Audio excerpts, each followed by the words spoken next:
அப்துல்லா இப்னு உம்மு மக்தூமை பற்றி ஒரு பாடம் இன்றைய தினம் பதிவு செய்கிறார். அப்துல்லா இப்னு உம்மு மக்தூம் ஒரு மகத்துவம் பொருந்த சஹாபி, ஆனால் கண் பார்வை தெரியாதவர். அவருக்கு ஒரு பெரிய மகத்துவம் அல்லாவின் பார்வையில் இருந்தது. அவர்கள் பாங்கு சொன்னால் அந்த பாங்கை மனிதர்கள் மட்டும் கேட்பதில்லை, மலக்குகளும் கேட்பார்கள். அவர்களுக்கென்று அல்லாஹ் கொடுத்த ஒரு மிகப்பெரிய பலம், ஈமானின் பலம்.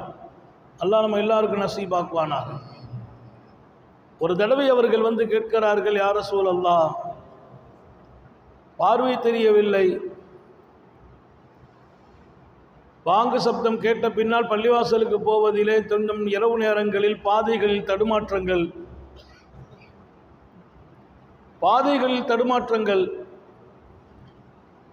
இப்போ நான் வீட்டில் தொழுகிறதுக்கு அனுமதி உண்டா என்று கேட்டபோது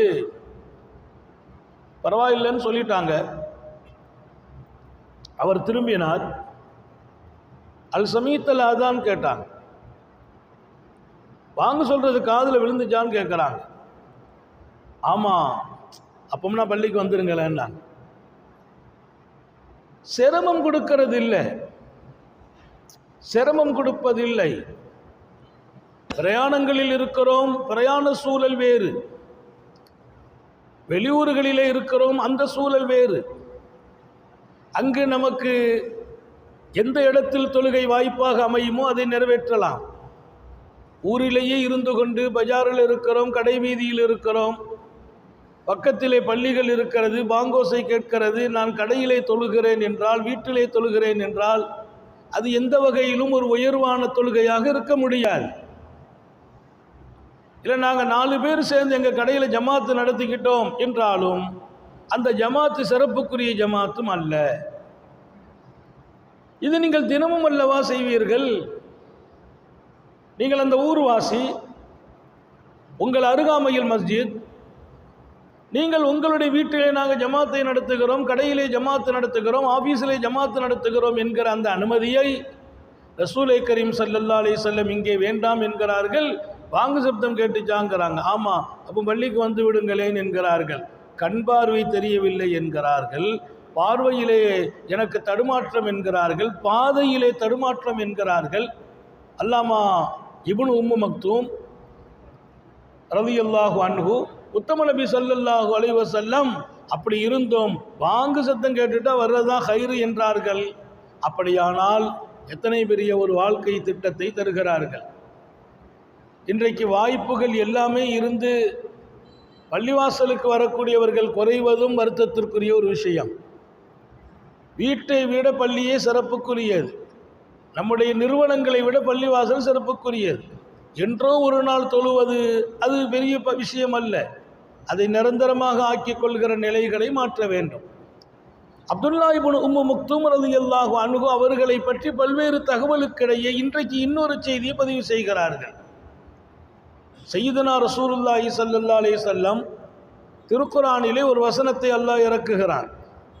திருக்குர்ஆனிலே ஒரு வசனம், லா யஸ்தவில் காயிதூன் மினல் மூமினீன் வல் முஜாஹிதூன ஃபீ சபீலில்லாஹ். மூமின்களில் வீட்டிலே இருப்பவர்களும் அல்லாவின் பாதையிலே போய் புனித களமாடுபவர்களும் சமமில்லை. அல்லாவுடைய பாதையில் போய் தீனுக்காக போர்க்களம் இருப்பவர்களும் வீட்டில் இருப்பவர்களும் சமமில்லை என்ற ஒரு ஆயத்தை இறக்கினான். இந்த ஆயத்தை கருணை உருவான காத்தமுன் நபியின் ஸல்லல்லாஹு அலைஹி வஸல்லம் எழுதுகிற பொறுப்புடைய ஸைத் இப்னு சாபித் அவர்களுக்கு எடுத்துச் சொல்லிக் கொண்டிருக்கிறார்கள். ஸைத் இப்னு சாபித் ரலியல்லாஹு அன்ஹு அவர்கள் எழுத துவக்கிறார்கள்.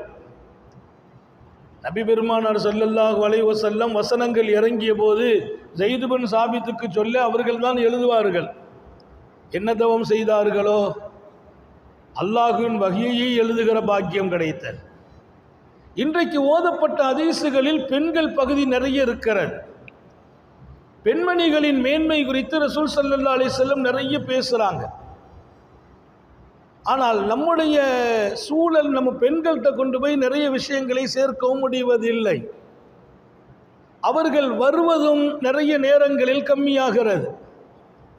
இங்கே உள்ள சூழல் எனக்கு புரிவதில்லை. ஆனாலும் நான் நம்ம பகுதிகள் பல நேரங்களில் பெண்களையும் அசம்பிளிப்படுத்துறது. நம்ம பகுதியில் நடக்கிற புகாரி ஷரீஃபிலே பெண்களின் வருகை ஆயிரக்கணக்கிலே அமைந்திருந்தது, ஆண்களை காட்டிலும். நம்ம ஒரு நாள் வந்தால் இன்னொரு நாள் கொஞ்சம் ஓய்வு எடுத்துருவோம். பெண்கள் வந்தால் ஹயாத் வரைக்கும் வருவாங்க. அவங்கள்ட்ட ஒரு பழக்கம், ஒரு பிடிப்பு. அவர்களின் கலீஃபாக்களின் மஷூராவுக்கு விடுகிறேன், வாய்ப்புகள் இருந்தால் பெண்களை இன்னொரு இடமாக இங்கே சுற்றுப்பகுதியிலேயோ எங்கேயோ வர வைத்தால், இந்த புனித ஹதீஸ் அவர்களின் செவிகளில் விழுந்தால் நாளைய தலைமுறை அவர்களின் மடியில் வளர்கிறார்கள், வழிமார்களாக வளருவார்கள்.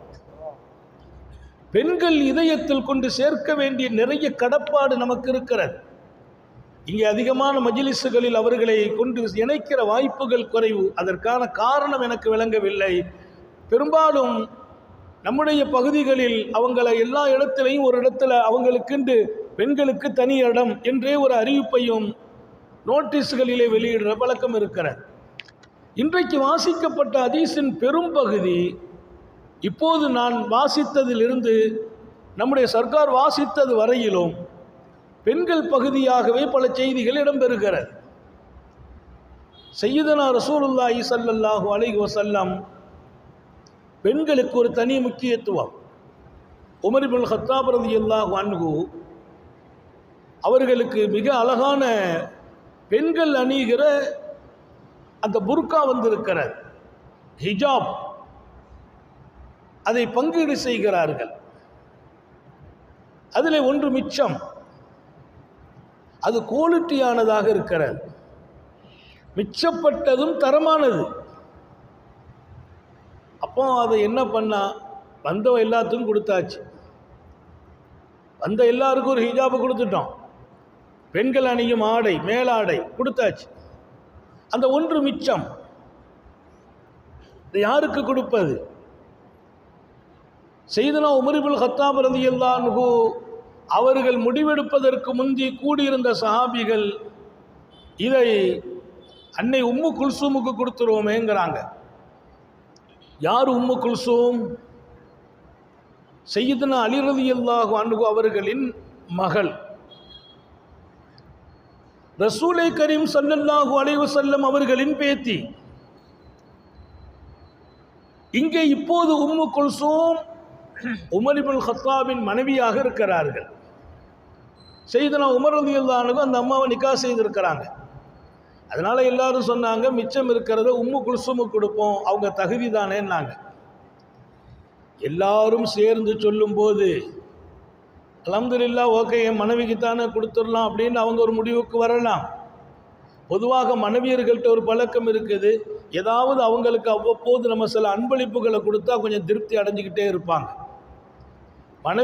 மனைவிமார்களை சந்தோஷப்படுத்துறதுக்கு அவ்வப்போது ஏதாவது அவர்களுக்கு நாம் குடுக்கல் பரிமாற்றங்கள் வச்சு கொண்டு இருக்கணும்.